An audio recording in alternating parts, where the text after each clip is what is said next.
Hai teman-teman, kamu tahu enggak apa itu endometriosis? Jadi, endometriosis adalah suatu kondisi patologis kronis yang ditandai dengan adanya jaringan yang menyerupai endometrium, yaitu lapisan dalam rahim yang tumbuh di luar kafum uteri atau rongga rahim. Adapun penyebab endometriosis: 1. Menstruasi retrograd, yaitu darah menstruasi mengalir kembali melalui tuba falopi ke rongga panggul sehingga sel-sel endometrium tumbuh di luar rahim. 2. Faktor genetik, risiko lebih tinggi jika memiliki ibu, saudara perempuan, atau anggota keluarga yang menderita endometriosis. 3. Gangguan sistem imun, di mana sistem kekebalan tubuh tidak mampu menghilangkan jaringan endometrium yang tumbuh di luar rahim. 4. Perubahan sel atau metaplasia, di mana sel-sel di rongga panggul berubah menjadi jaringan yang menyerupai endometrium. 5. Faktor hormonal, yaitu hormon estrogen dapat merangsang pertumbuhan jaringan endometriosis. Tanda dan gejala endometriosis: 1. Dysmenorrhea, yaitu nyeri hebat di perut bagian bawah saat haid.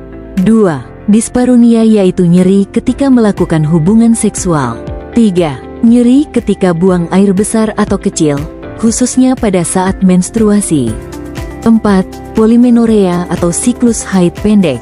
5. Infertilitas atau kemandulan apabila mobilitas tuba falopi terganggu. 6. Oligomenorrhea atau haid yang tidak teratur. 7. Menorrhagia atau haid yang banyak. Selanjutnya ada dampak dari endometriosis.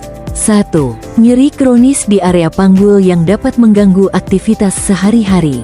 2. Nyeri haid berat, dysmenorrhea, sehingga sulit bersekolah, kuliah, atau bekerja. 3. Gangguan kesuburan, infertilitas, karena dapat memengaruhi fungsi ovarium dan tuba falopi. 4. Nyeri saat berhubungan seksual, yang dapat memengaruhi hubungan dengan pasangan. 5. Gangguan buang air kecil atau buang air besar, terutama saat menstruasi jika organ tersebut ikut terdampak. 6. Kelelahan akibat nyeri dan peradangan yang berlangsung lama. 7. Gangguan emosional, seperti stres, cemas, atau depresi akibat nyeri kronis dan kesulitan memperoleh kehamilan. 8. Penurunan kualitas hidup, termasuk terganggunya aktivitas sosial, pendidikan, pekerjaan, dan produktivitas.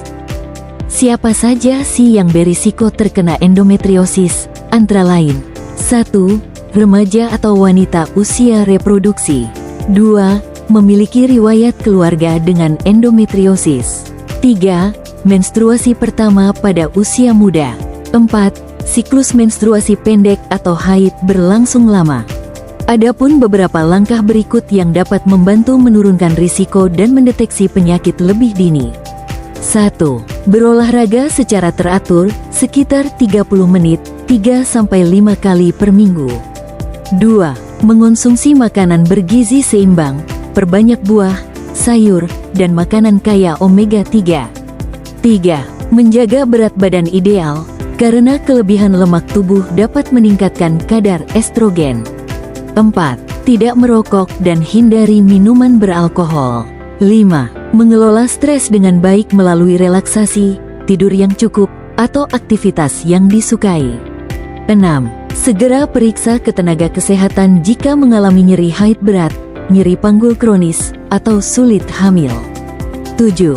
Melakukan pemeriksaan kesehatan reproduksi secara berkala, terutama bila memiliki riwayat keluarga dengan endometriosis. Selanjutnya, penanganan endometriosis, antara lain: 1. Obat pereda nyeri sesuai anjuran dokter, yaitu menggunakan NSAID seperti ibuprofen untuk meredakan kram menstruasi dan nyeri panggul. 2. Terapi hormon untuk mengurangi pertumbuhan jaringan endometriosis. 3. Operasi bila diperlukan, yaitu bedah laparoskopi untuk mengangkat jaringan endometriosis atau kista tanpa merusak organ reproduksi. 4. Menjalani pola hidup sehat sebagai pendukung terapi. Kenali gejalanya, jangan abaikan nyerinya.